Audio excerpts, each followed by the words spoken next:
Can food be classed as an earthly treasure?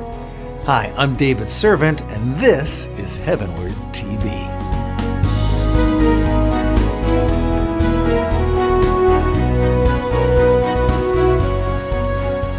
Well, it's good to be together one more time as we continue our chronological study through the entire New Testament. And we're finishing up slowly the Epistle of James. We've come through 4 chapters so far. We believe this is the first epistle of all the epistles in the New Testament that was penned. And we're starting today in James chapter 5. And I'll tell you what, the last few verses of James chapter 4 really were eye-openers and really heart killers. We really have to examine ourselves, and it's not going to be any different as we make our way into James chapter 5. So we're going to take it slowly because there's some really interesting passage here that begins in verse number 1 with these words, "Come now, you rich, weep and howl for the miseries which are coming upon you." And so it's a clear warning to a certain category of people, the rich, of what awaits them in their ultimate futures. They'll be facing some kind of miseries which they should be weeping and howling about now. Now we know that Jesus said that when people are cast into hell, that's the place where there's going to be weeping and gnashing of teeth. And so I think this is perhaps a reference to that. Remember, Jesus warned that it's very difficult for those who are wealthy to enter the kingdom of heaven. Easier for a camel to go through the eye of a needle. And the reason is quite clear, because the rich, generally speaking, selfishly only care for themselves and don't care about others, and lay up treasures for themselves on the earth rather than laying up treasure in heaven, which is what Jesus told all of his disciples to do. Right? And as we continue reading in this 5th chapter, we're going to see that there's no doubt, once again, we're going to read a reference to Jesus' words in the Sermon on the Mount, because James talks about that very thing, laying up treasures on this earth. Now, I do want to start off, of course, by, as I always mention, we always need to read everything in its context. And when James says, "Come now, you rich, weep and howl for the miseries that are coming upon you," is he speaking carte blanche against everyone and anyone who has any degree of wealth? Well, that would seem doubtful, because he's already given high compliments to a guy by the name of Abraham, who was extremely wealthy by the Bible's own witness and testimony, earlier in chapter 2 of James. And we're about to read a little later on here in James, where he gives big kudos to a guy by the name of Job, who himself was at least a millionaire in his day, maybe a multimillionaire, is just his net worth in livestock alone. Okay, so it seems doubtful that James is saying, "Come now, you rich," like Abraham and Job, weep and howl for the miseries which are coming upon you. That would seem unlikely, wouldn't it? Okay? And we're going to see clearly as we keep reading and get the context of verse 1 that he's talking specifically about unrighteous wealthy people, people who are, in fact, storing up their treasure on the earth, not laying it up in heaven, have no concern for the poor, and in fact are actually ripping people off, cheating others in order to gain their wealth. Okay? So that becomes clear. In verse number 2, he says, and now this helps us understand who they are, "Your riches have rotted, and your garments have become moth-eaten." Well, what rots in our earthly experience? Well, only perishable things, generally speaking, like food rots. And so James is telling us here that food itself could fall into that category of laying up treasures on the earth. And it shouldn't surprise us so much. When John the Baptist was preaching and people were convicted and they said, "What should we do?" The very first thing that he said was, "Whoever has 2 coats, share with him who has none, and whoever has food, do likewise." And so if we have food that rots, well, obviously it rotted because we didn't need it. Why didn't we share it with someone who could have used it? It's a glaring indication of one's, lack of concern for those who need it. Again, I'm going to qualify that as well because, many people who are watching this program are watching in countries that have economic systems and governments that are like none other in human history, where there's all kinds of social safety nets and programs to help the poor paid through by tax dollars and so forth. And then we have great abuses of all that. And so all that comes into play. Unlike James's contemporary readers, you're probably not going to walk outside your door and see a mother and her children begging there who are starving, right? Right, okay. So a little different situation than what we have. It doesn't let us off the hook, that we ought to be concerned for the least of these and for the poor around this world, and that we ought to be doing something. It's just that times have changed to some degree. So your riches have rotted, your food has rotted, and your garments have become moth-eaten. Well, that's a clear reference to the words of Jesus Christ in Matthew chapter 6. He said in verse number 19, "Do not store up for yourselves treasures on earth where moth," there it is, "and rust destroy, and where thieves break in and steal." So earthly treasure can be reflected in an abundance of unneeded clothing. Because we know, of course, that moths historically only eat clothing not the clothing that you're wearing, but the clothing that you've put, deep into your recesses of your closet or up in your attic or whatever that you don't normally wear. And you have to use mothballs to repel them, to keep them from eating that clothing and so on. This is all true before the days of synthetic fabrics when we used to have to use mothballs. Okay, but still, it shows a sin, a flaw in the character of the rich that James is condemning. There are other people who don't have any clothes or who are going cold for lack of clothing, but the rich have clothing that has become moth-eaten, and this grieves God. Okay, well, this is serious stuff. You don't hear this preached in many modern Western churches because people aren't interested in hearing it, but we're going to talk about it more when we get together again. I'll be right back.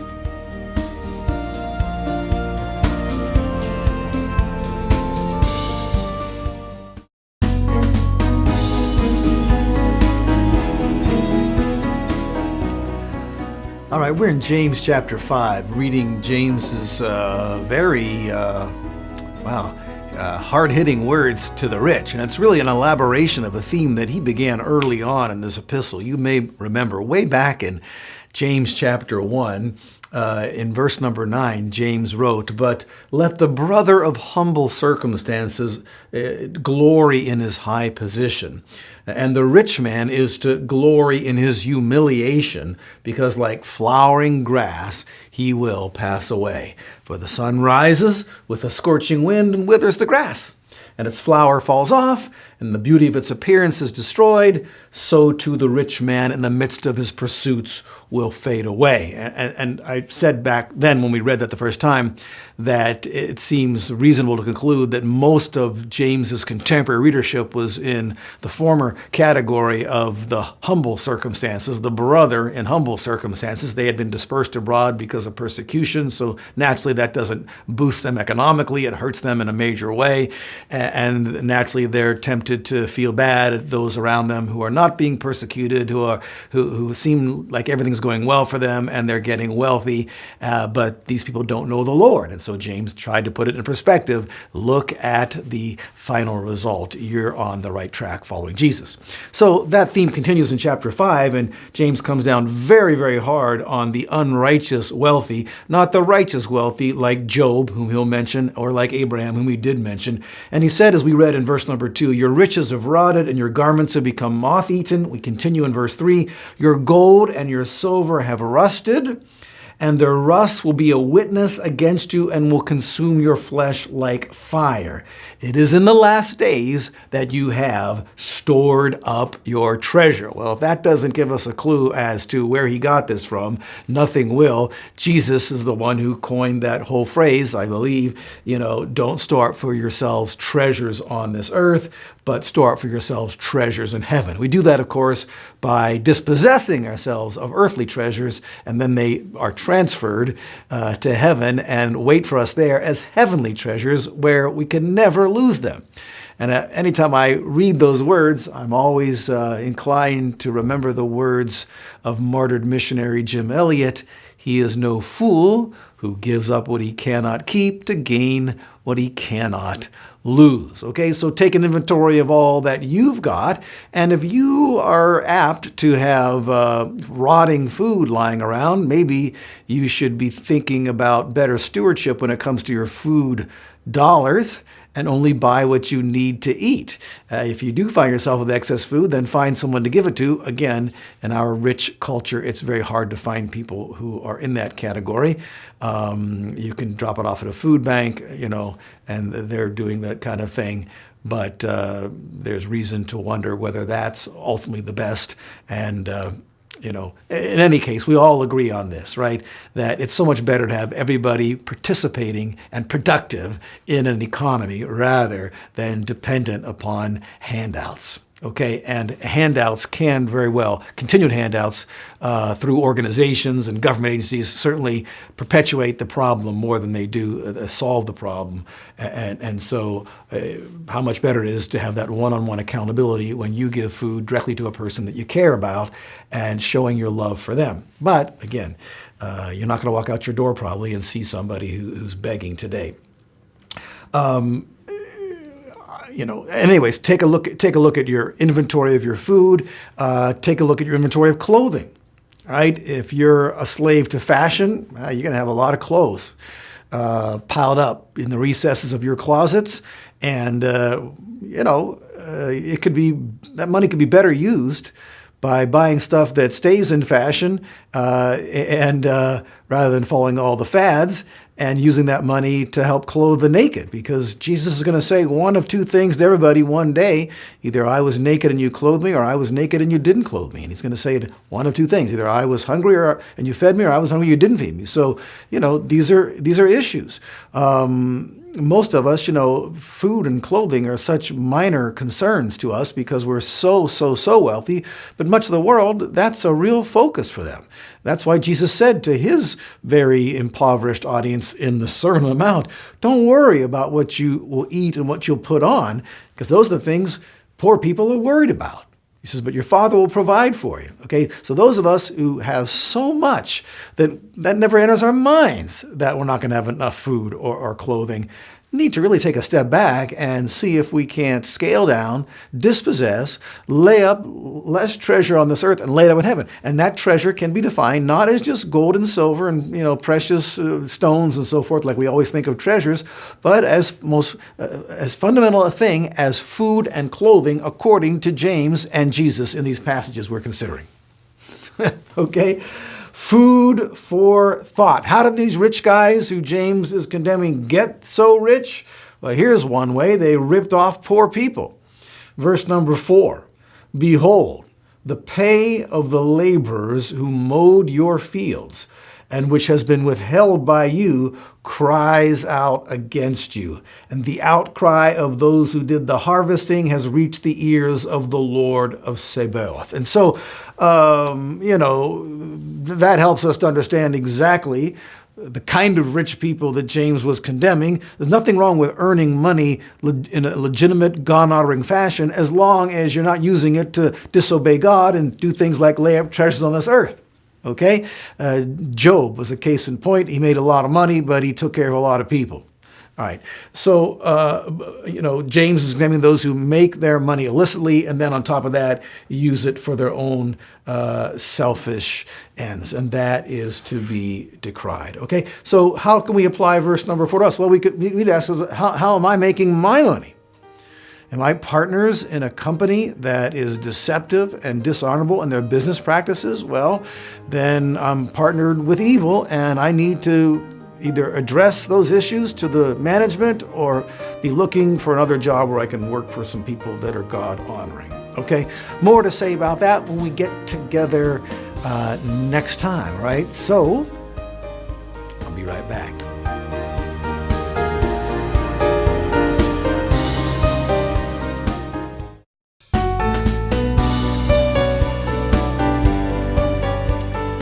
All right, back in James chapter 5 and James's condemnation of the rich. And as we've read this passage, it's clear that he's not just condemning carte blanche all people who have wealth, but what I would like to call the unrighteous wealthy who have gained their wealth by illegitimate means, unethical means, taking advantage of other people, not treating their neighbor like they want to be treated, and then after the fact, using their money selfishly and not caring about those who are less fortunate. Okay, surely that fits into the context of the rest of the Bible.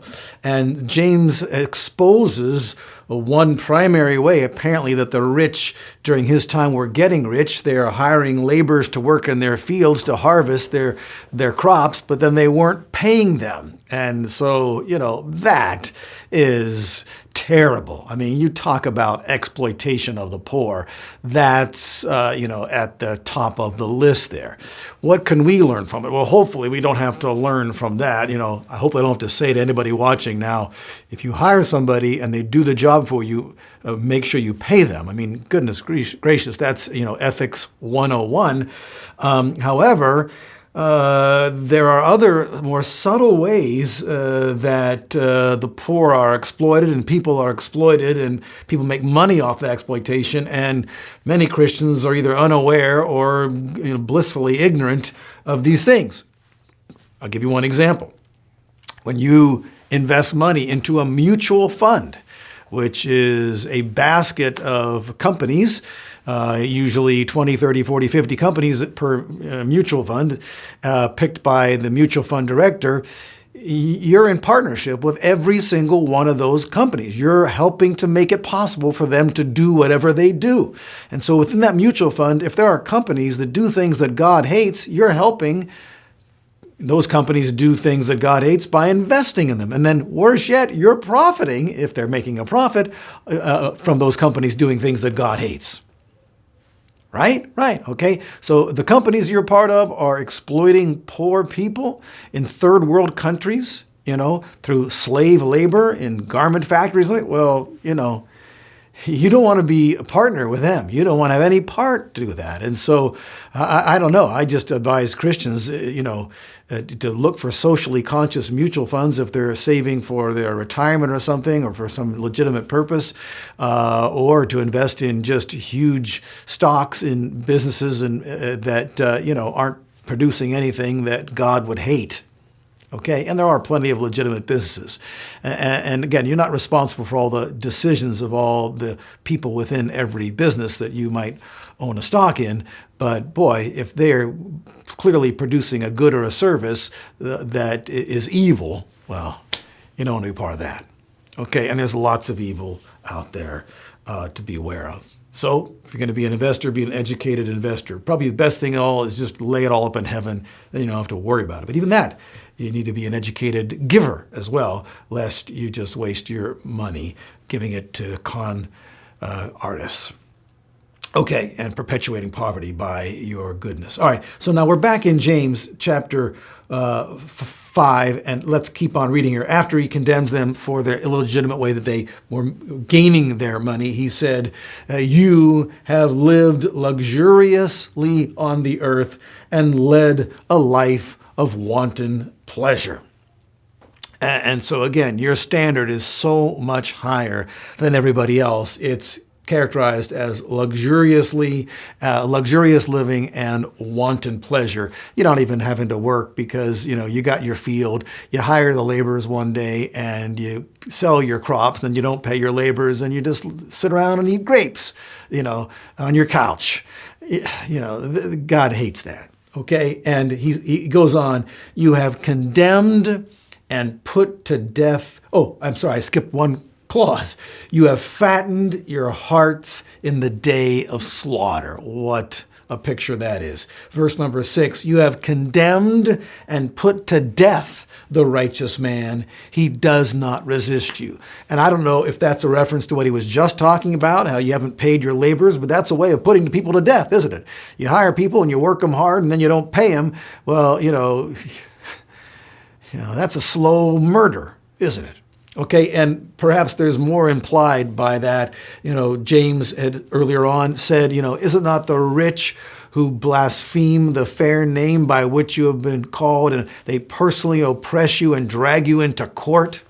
So there was obviously a contingency of rich people back in their day that were the devil's guys. Okay, and I've also thought, that it's quite possible the reason that James didn't qualify this much in verse number 1 when he said, "Come now, you rich, weep and howl," is because the only possible way to get rich back in his day was by some unscrupulous means of taking advantage of people and so forth, unlike in modern countries where we have the rule of law, at least to some degree. And I'm not saying that there isn't corruption and all that, but what I'm saying is you at least have a fighting chance that a person, by legitimate hard work and using their brains and efforts, can, improve their lives and begin to prosper somewhat.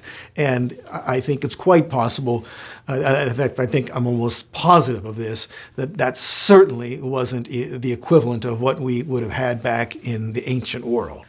Okay. And there are still many countries like that around the world. In places like India, you're born into a certain caste, a certain rung on the social strata. If you're born into the untouchables caste, the Dalits, you have very little chance of ever rising above that because of the societal evil that is part of the fabric of that culture. And again, plenty of evil in the country which I live too as well that keeps people down and doesn't give them a chance. But at least there's some degree of chance in what is known the world over as the land of opportunity. Okay? All right. Next time, we're going to talk about the coming of the Lord and being patient, waiting for that. So you be patient, and we'll get together and we'll talk about being patient for the Lord. See you next time.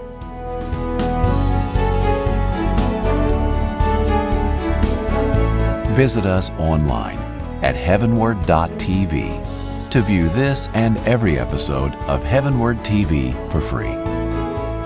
Watch the behind-the-scenes videos. Read other teaching articles, books, and devotionals written by David's servant, and learn about other exciting ministries that David directs. All this and more is at HeavenWord.tv.